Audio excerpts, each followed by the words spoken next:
Hi. Uh, Thanks for watching. This is going live on Facebook on my main, on Twitter. It's my first time streaming live to Twitter. Hello, Twitter. And to my YouTube. So, welcome. I feel like I look kind of raggedy tonight. It's been a week. It's my last week of school. And these kids, I've given up on them. Honestly, if you want to feel, let me just put it this way. In the past couple of weeks, I have sort of won the trust of this squad of 4 6th grade girls. And I got them to the point where they feel like they can trust me and tell me anything. And the result of the conversations that I've had with them over the past couple of weeks have left me completely without hope for the future of the human race. So, if your kids go to public school, I just want you to know that. Anyway, so I have a lot of things to talk about. So let's get right to it. Number one, my CGM is about to come off. This thing is backwards. And actually, let me look. I might just pull it off right here on the live because I've gotten some interesting data, but I've also learned, that there are limitations to, there are just limitations to glucose, to what you can know about your metabolic health by only looking at glucose, So look, my shit is still high, right? So, well, I mean, it's not high. It's high for me. I guess it's still going, so I'll leave it in. But when I'm fasting or when I'm in ketosis, it stays, in the 60s, even the 50s. It's even dropped down to 41 before. I felt fine. Since I ate last night, the highest it got, last night was kind of my test experiment, right? I ate a shit ton of food because I just finished a 6-day fast. Talk about that in a moment. I ate a whole lot, and then I said, I'm going to eat a cupcake, right? I decided I was going to eat it because I just want to know what happens, just for science, right? It's just as an experiment. I got to know. And what happened was that my glucose didn't go up very high, but I don't know if that's because I'm so metabolically healthy, or if it's because I have like this sort of a hyperactive insulin response, and my reactive insulin gets so high that it drops my glucose. So see, I don't know, and I thought that this stupid thing came with access to the dietitian, but it doesn't. So I sent the message, and I was like, "Say, bro, um, what's this mean?"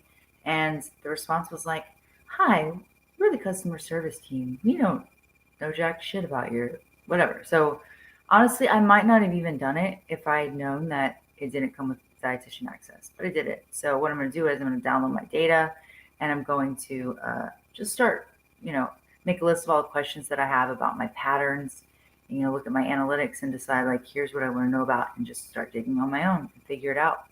So my glucose didn't get any higher than 135. They're rating that very, very good. It's like 10.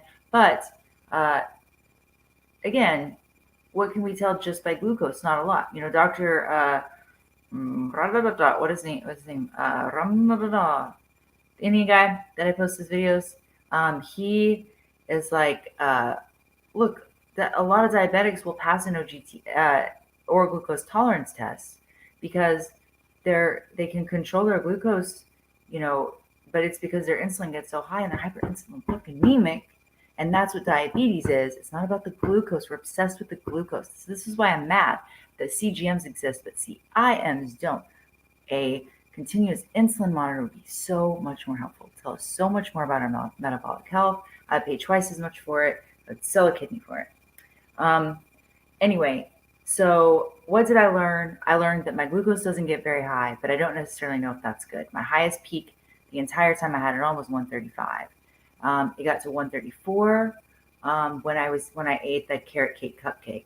Carrot cake cupcake, was it good? I mean, yeah, but the pleasure of it lasted 2 minutes, and then my sugar was high all night. It was high all night. It stayed like in the low 100s, high 90s all night long. I slept because I ate, and when I'm lean enough now that when I fast, I don't sleep for shit.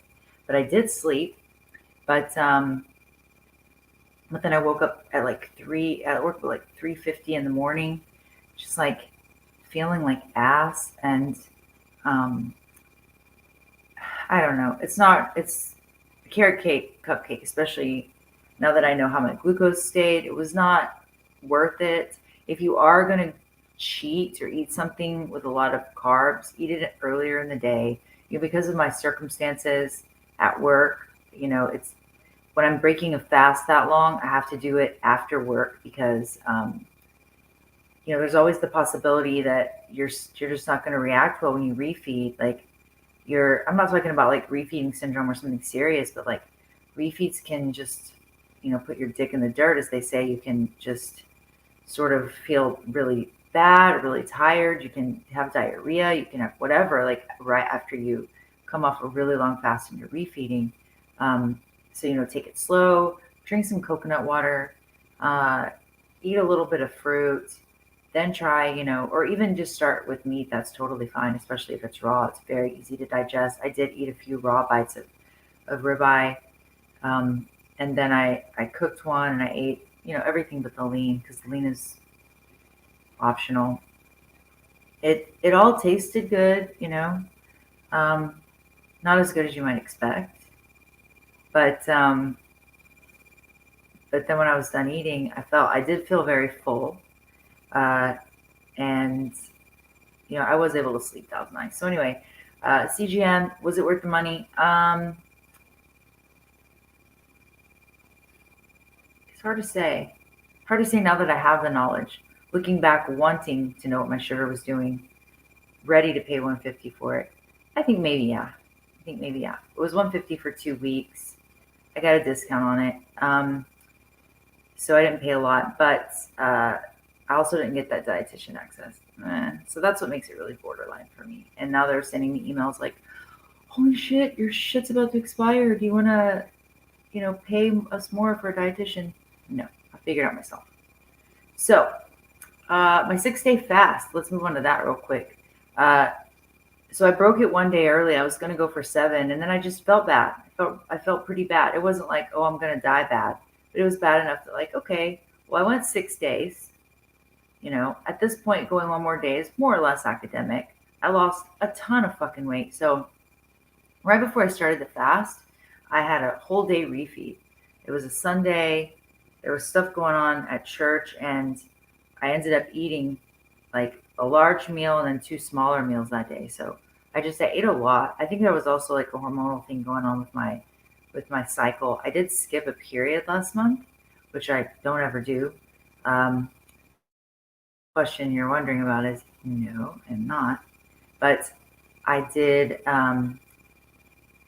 skip a period, and I think, it could just have been stress and fasting. Fasting is a stressful state. I have a kind of stressful life. I'm working on that. And so I'm not that worried about it.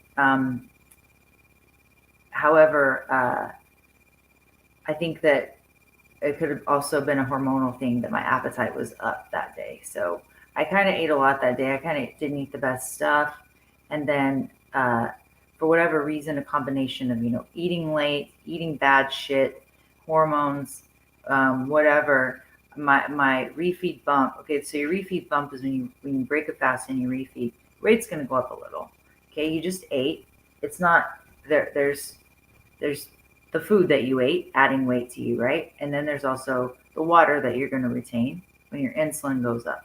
Because when you eat, you refeed, your insulin spikes. You're going to retain water. If you have a bump, let's say that you eat, you have a refeed. Like I had a refeed yesterday. Okay, my weight went up like 1.2 pounds after eating yesterday. That doesn't mean that I gained 1.2 pounds of fat. Okay, it just means that I'm going to get rid of that. I'm going to breathe it out. I'm going to pee it out, most of it, And by tomorrow morning, I'll probably be right back down to where I was. You do have to consider that. Think about it. It's a difficult aspect of fasting because it's mentally challenging to be able to remind yourself, hey, don't get freaked out, because what a lot of people do is they don't want to see that refeed bump, and so they skip that day measuring, getting on the scale. I've seen a lot of people send me their weight logs and they're skipping that day, and I'm like, you can't do that, because if you skip that day, then you're not going to learn your pattern, and then you're never going to get used to it, right? It's kind of like when people become avoidant, people with anxiety, they get agoraphobic because they start avoiding all the places where they've had a panic attack or felt anxious. And the next thing you know, they can't go anywhere. So it's like, if you keep skipping the refeed day, or the day after your refeed, because you don't want to see the bump, you're going to start skipping more days because you don't want to see the results of other bad decisions that you've made. You need that scale feedback. You need to get on that son of a bitch every day. So uh, be aware of it. Write it down. Keep a log. Happy Scale is a good app. I also keep my own log where I do some, like analysis of my own, just with a pen, where I say, like, here's my goal for this day. And I do that a few days or a week out. And then I have actual, where I write down what I actually weighed. And then I have my prediction, which I do like the day before. So like, I have all these numbers going. For me, it's about, it's interesting. It's not just about my particular weight. It's just trying to figure out how I can apply this to other people, and what data can I gather that will help me help you. So I'm always thinking about those things. And while I'm on the subject of helping people, I like to remind anyone watching that I no pursuit is ever 100% selfless. I don't think we get something out of it, or we wouldn't do it, right? But that doesn't mean that you shouldn't do the thing just because there's some selfish component to it. I do enjoy uh, the challenge, the struggle, the puzzle, the investigation. Right? I enjoy all those things. It's like being a detective or scientist, or whatever. Um, but at the end of the day, the thing that I think about when I lie down at night is like, not, oh, am I going to look good enough in that black dress? Or, you know, is my booty going to look awesome? It's the thing that I think about when I lie down at night. The thing that keeps me awake at night sometimes is all of you, and also all the people that I see when I'm out in public, and all the things that I observe, and the diseases that everyone around me is constantly talking about, suffering from. It gets worse. It's just getting exponentially worse, rapidly. I don't know if you guys have noticed. I've certainly noticed. I used to be more wrapped up in my own diseases and issues, and now that mine are gone, almost entirely, I'm able to, look out and see how much everyone is suffering. Um, by the way, I know that there's a major thread happening on my account right now on Facebook about this Sports Illustrated model, and I haven't been able to really engage in it, or respond to people. I've just had too much going on, and I would prefer to use my time doing this. I should probably use my time vacuuming my freaking house. My daughter's not here tonight, and I need a bath. Like, there's things that I need to do, and I can't just. So this is the problem whenever I find myself like really wanting to focus on primal weight loss and grow it, I get sucked into Facebook. So I'll be off of Facebook more or less for like weeks. I'll barely be on, weeks, months, even. I mean, I've gone like 9 months or even touch it. And then I'll be like, I really want to grow my business. I really want to engage with my group.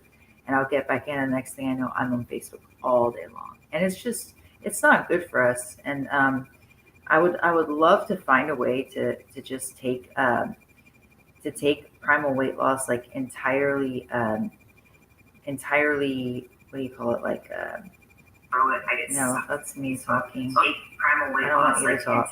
I'm just trying to see comments. Shut up, me. Shut up. OMFG, the sixth grade girl thing. All right. I thought you guys might have some questions, so I was just looking. I wish that there were a way that it could just be in real life, but it's really hard to walk up to people and be like, so I noticed that you're a big fat fucker. So let's talk about fasting. I'm going to have to turn this off. So sorry, I haven't really figured out the system yet, the StreamYard system. So I'm going out to 3 platforms at one time, and it's really impossible for me to shut up to look at your comments while I'm doing this. I'm sorry about that. I'll figure it all out one day. Tomorrow's the last day of school. Very happy. So,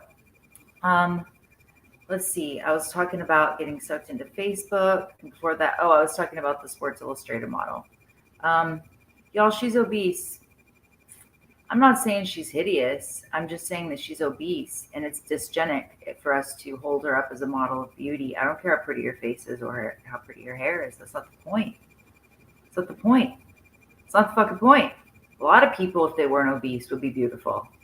But she's obese, and I don't hate her for it. I was way fatter than her. Way fatter. I'm not mad at the bitch. I don't want her on the cover of Sports Illustrated because I don't want my daughter walking down the aisle. First of all, I would rather my daughter not walk down the aisle and see half-naked women.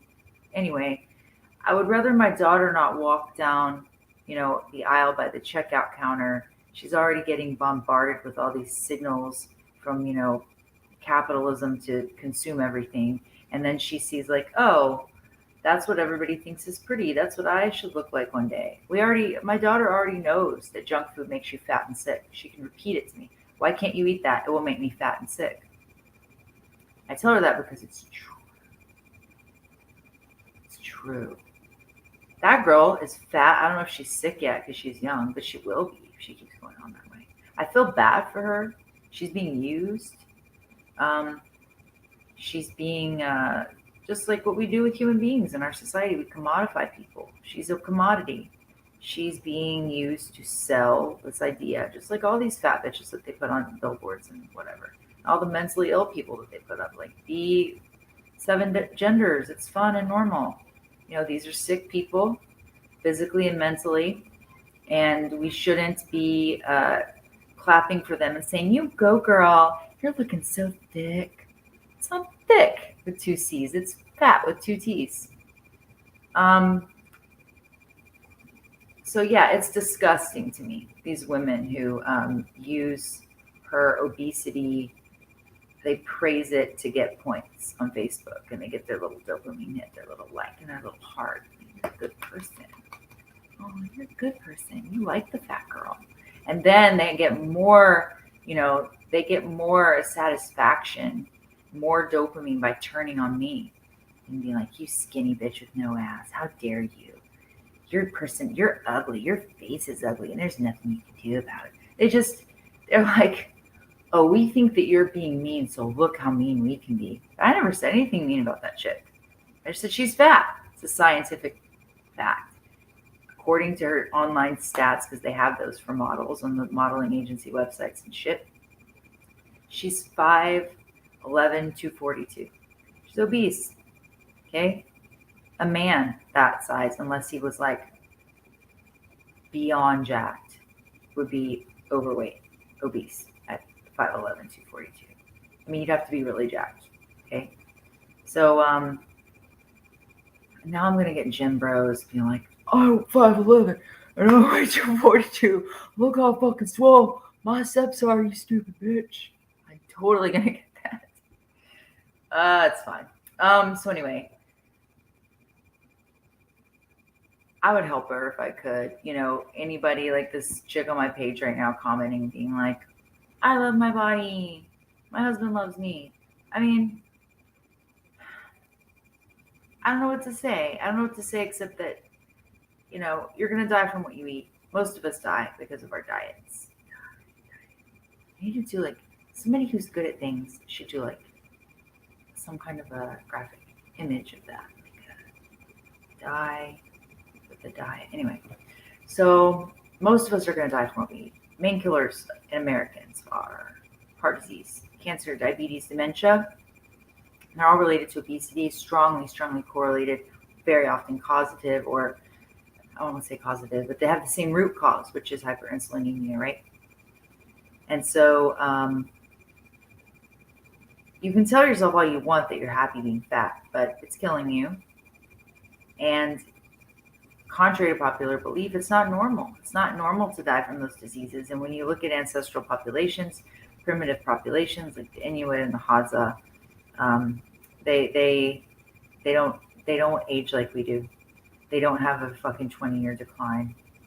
They don't get coronary artery disease. They don't get cancer. They don't get dementia. Their mortality curve is very sharp. They pretty much just like get tired and sit down one day, and then 3 weeks later they croak off, and that's very natural. And everybody says, "Oh, they have a lower life expectancy." Okay, yeah, but that's because they die young as infants and children because they live in harsh conditions, and they often die of infectious diseases because they don't have, the medical care that we have.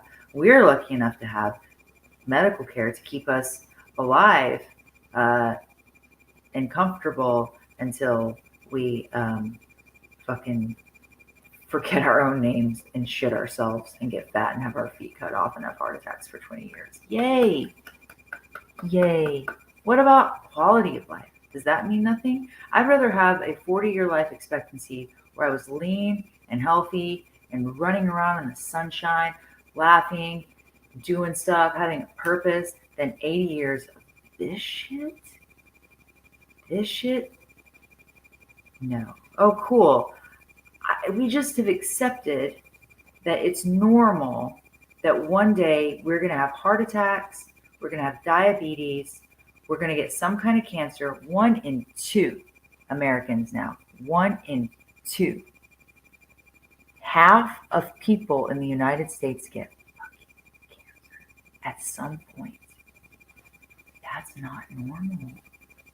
You do not see that in populations that don't eat our diet. We've just accepted it. One day I'm going to get cancer. I'm going to get atherosclerosis, and my kid's going to have to change my diaper, and I'm going to be in a nursing home, and then I'm going to fucking die 20 years later, not knowing where I am.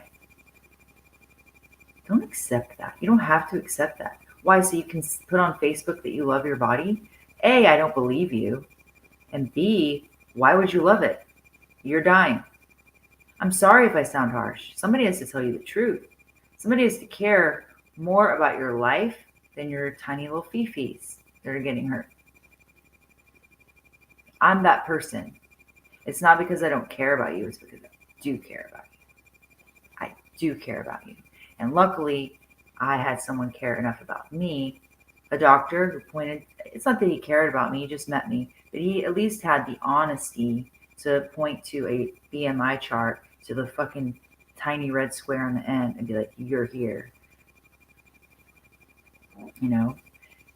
Of course, that walking around, everybody looks at you and is like, that's a big ass bitch. But you lie to yourself. You can lie to yourself. We are really, really, really good at lying to ourselves. Humans are great at it. It's a survival skill, right?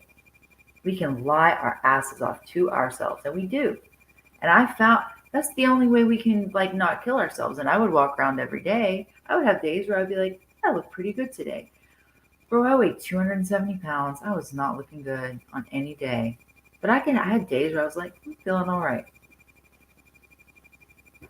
It's a survival skill. So, I don't care if you're on Facebook right now saying, I feel good about my body. You can DM me. I'm not going to roast you. I will help you. I'll try to. There's only so much I can do. I've had many, many, many more failures than successes because, most people, I think the biggest reason is programming. not only have we been programmed to believe certain falsehoods about nutrition, what we're supposed to eat, what's the best way to lose weight, counting calories, and you know, and jogging on the treadmill and all that. We think that's what we're supposed to do, and it's really, really hard to break that programming. And when some chick from the internet is like, "Hey, you don't need to jog. You need to just eat meat and drink water and shut the fuck up." And then when you feel, when you're starting to get into ketosis, you don't feel hungry, you just fast as long as you can, let your body eat your fat. I'm telling you so many things that are counter to the mainstream narrative about what's healthy, that most people just don't have the balls to try. If you were to analyze it for a little bit and look into it, you would realize, well, even if she's wrong, the risk is low, right? I mean, even if she's wrong and the mainstream is right, and meat does cause, heart disease and colon cancer and all this other shit that's been proven not to be true. Even if she's wrong, I'm only going to do it for a little while to see if it works. So it's really still low risk. I mean, if I do it for a month, probably not going to get colon cancer in a month, right? And the reward could be really high, because if it works, then wow, this could be the answer, and I could beat obesity and all these related diseases and add years to my life. So if you actually analyze it, risk to reward ratio, you would realize it's low risk, high reward. Okay, so even if you think I'm full of shit, it's worth a try. Anyway, if you DM me, I'll try to help you. I'm not going to roast you. I don't do that to people. You can ask anybody who's messaged me, anybody who's worked with me one-on-one. I'm nice as hell. I'm blunt in the group because you have to set a standard. You have to set a tone in a group. And I don't want people thinking that they've come to a touchy-feely place where they can make excuses. That's not what we need. That's not what we need. We need the truth, because we're all dying. And not in a natural, normal way where we're 91 and our life is over. We're fucking dying gradually of crippling chronic disease. We all are, from what we eat. So I'm not going to coddle you. And there's times when people will DM me and I'll be like curt with my replies. It's because I get a lot of messages and I'm busy. I have a full-time job. I have a daughter on my own. I have all these people messaging me. I have this group to run. Sorry, I need a drink. And I'm not trying to be rude to you. I'm just trying to get her done. You know what I mean? Pitter patter. So you can message me. I'll try to help you. Okay. So we talked about that fat chick. What else? CGM, 6-day fast. Yeah. So the 6-day fast. Look, if I go, I was explaining a little bit about that. So when the day before I started the fast, I had a big refeed and I had a 4.9 pound bump. Okay. It happens. Big ones like that don't happen a lot, but it happened. And so if you go by the weight from that day, I think I lost something like 10.8 pounds. However, that's kind of cheating. If you go by the weight from the day before, which I think is more fair, I lost 6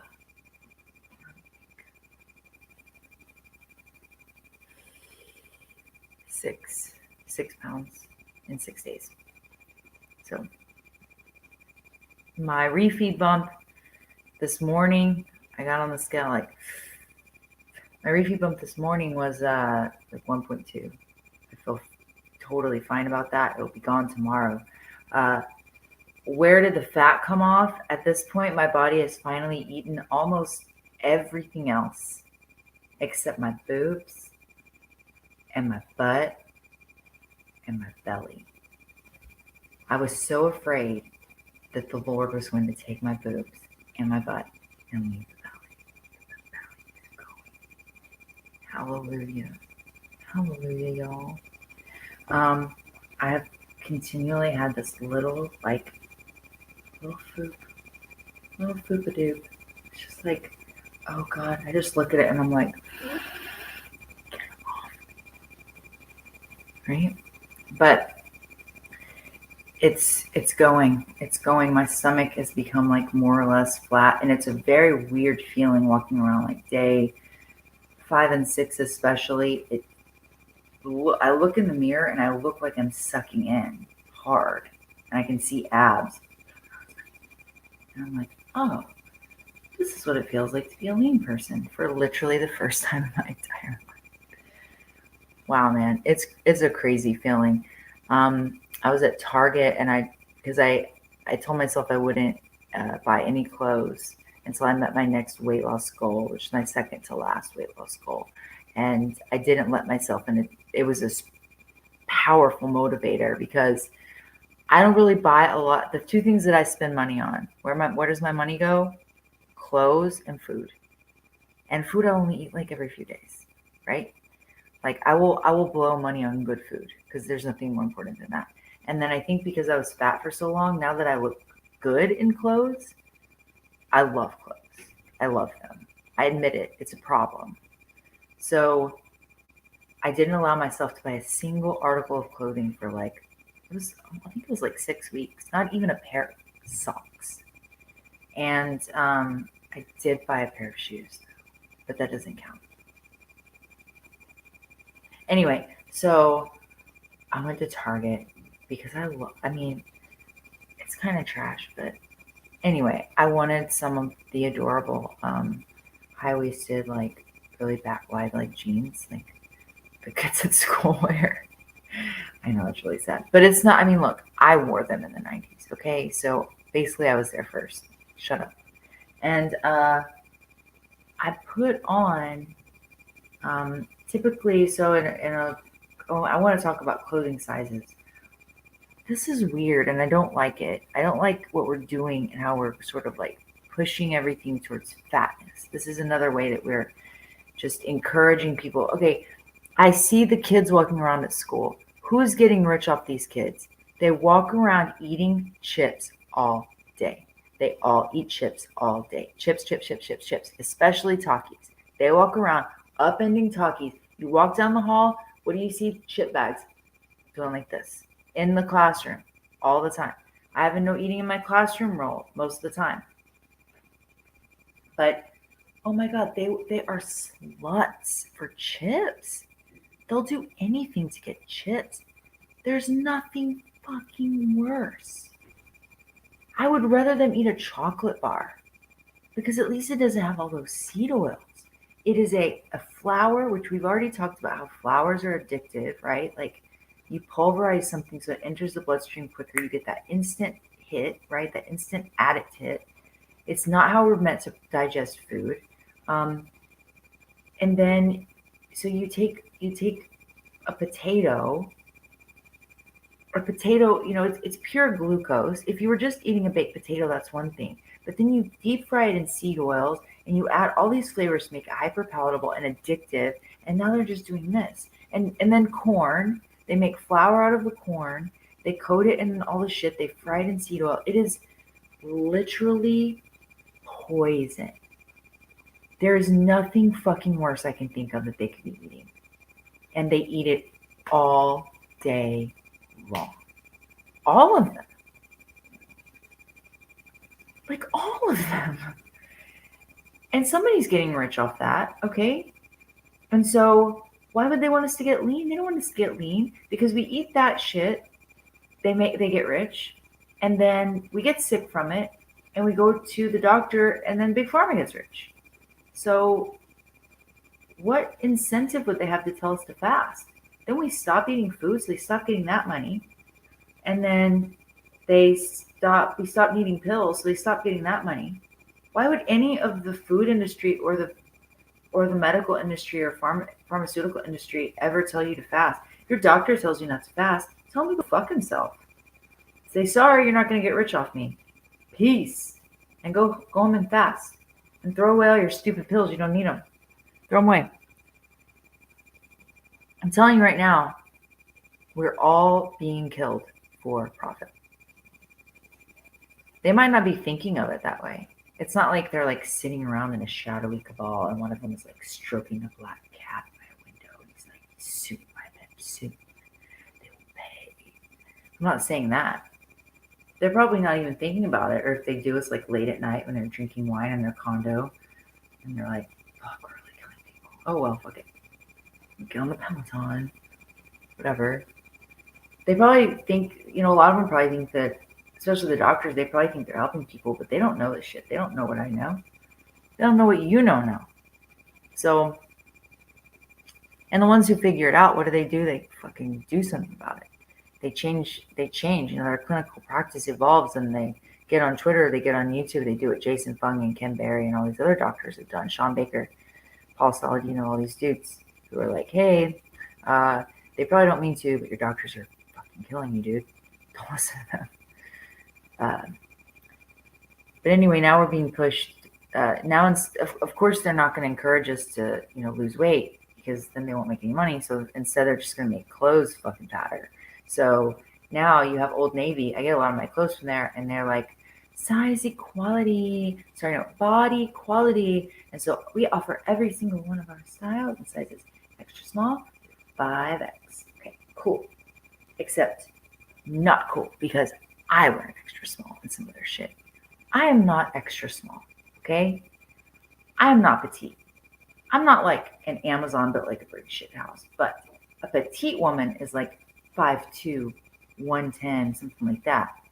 Bro, I can't even get my shoulders into clothes that a 5'2", 110 woman would. I'm 5'7", all right? So like, I shouldn't be in an extra small. That shouldn't happen. I go into an Old Navy and a size 6 just zip-de-doo. Okay? I remember watching Pretty Woman when I was a kid. Parenting issue there, Mom. Sorry. But I remember watching Pretty Woman when I was a kid, like 10, 11 years old. And she goes to a boutique, right? And the lady's like, what size? Are you size 6? And she's like, how'd you know? And she's like, honey, that's my job or whatever. And I remember being 10, 11, already being fat-ish and thinking, size 6. That's the beautiful size because she's so beautiful and thin. And when I grow up, I want to be a size 6.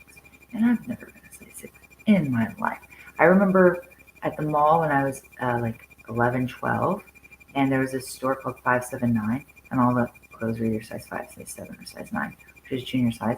And all my friends were putting on 5s and 7s, and I couldn't even get 9 on. Okay, I was like 11. I was already plus size at that time, right? So I put on a size 6, and I'm like, okay, well, this feels really good because I was a size like 22. However, I am not Julia Roberts' size, Pretty Woman. Like, there's no way. I'm probably like, maybe like 1.5 sizes bigger than her. Let's say, yeah, like maybe not a full 2 sizes bigger, but at least 1, maybe 1 or 2. I should, back then, so this was a 90, so I would be like a 10 now, right? So what would Julia Roberts be now?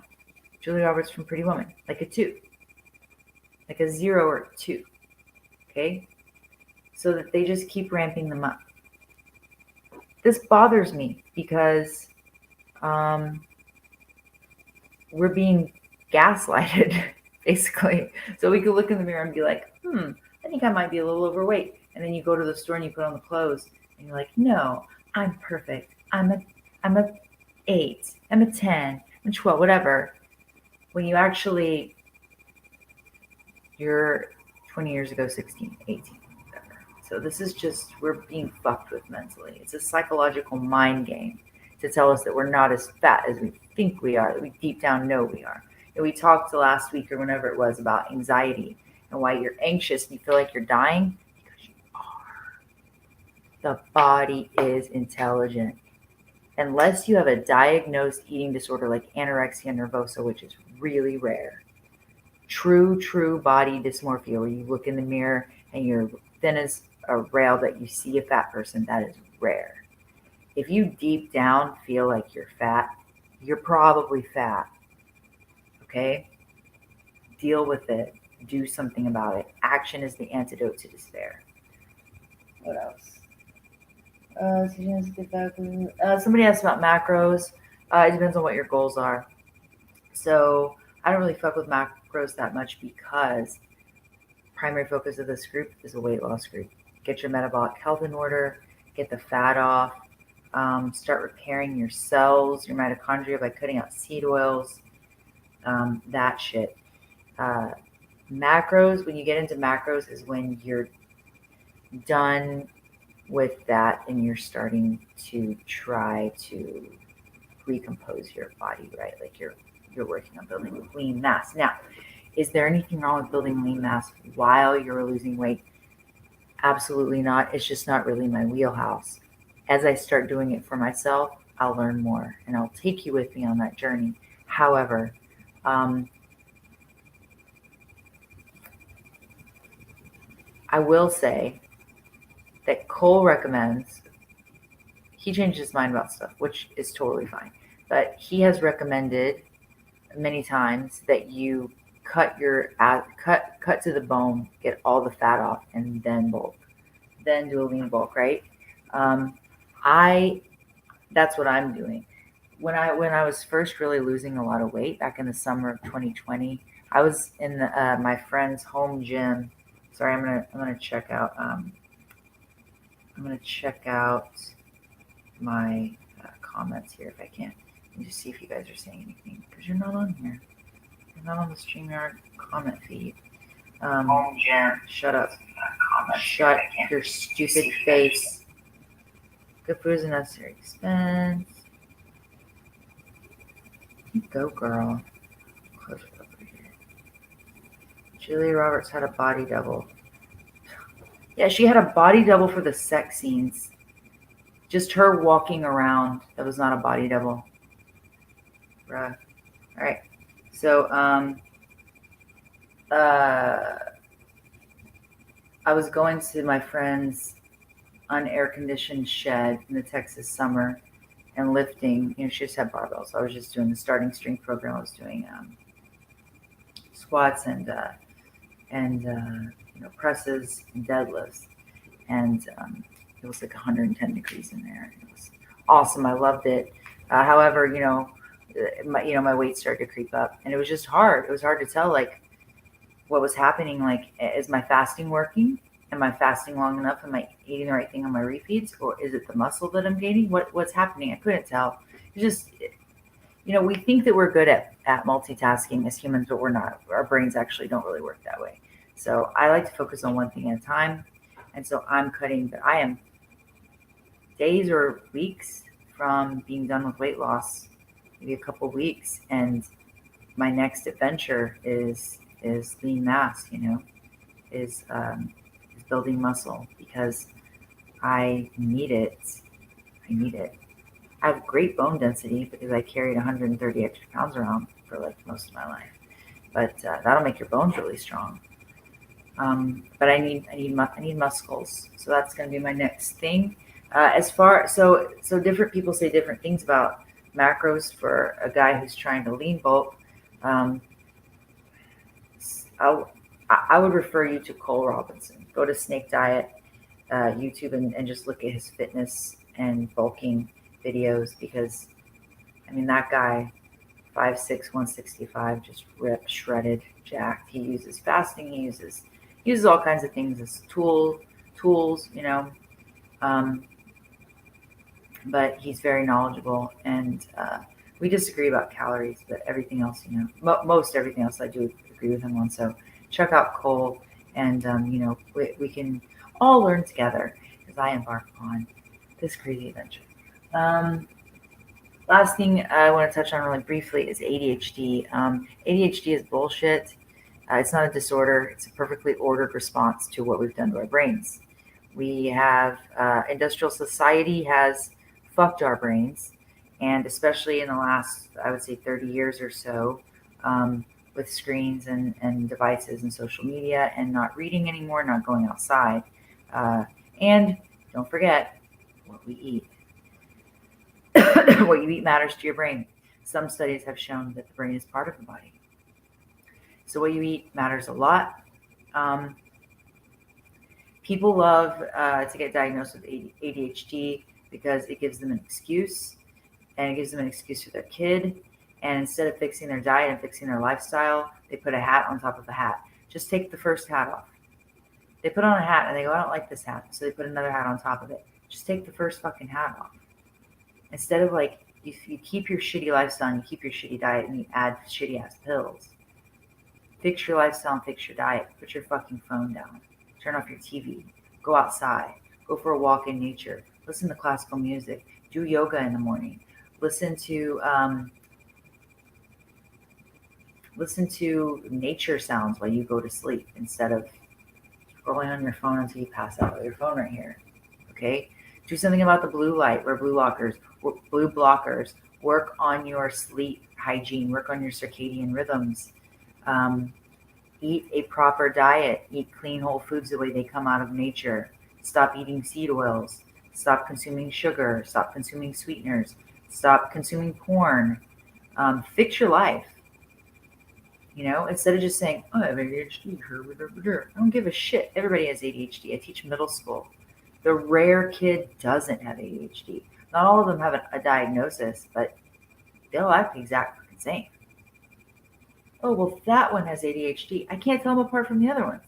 He's the one whose mom took him to the doctor and got him a little piece of paper that's on file that I have to shred at the end of the year so no one sees it because Aiden has ADHD.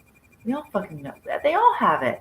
They're all walking around eating chips and sugar, drinking Fanta and Powerade, TikToking, scrolling, Snapchatting, Netflixing, never, spend any time in nature. Our lives are shit. And we wonder why our brains don't work right. And we're like, there must be something wrong with me. There's nothing wrong with your brain. Your brain is responding to your lifestyle and your diet. Fix it. Do something about it. All right. I'm sure I'll think of other things when I get off of here.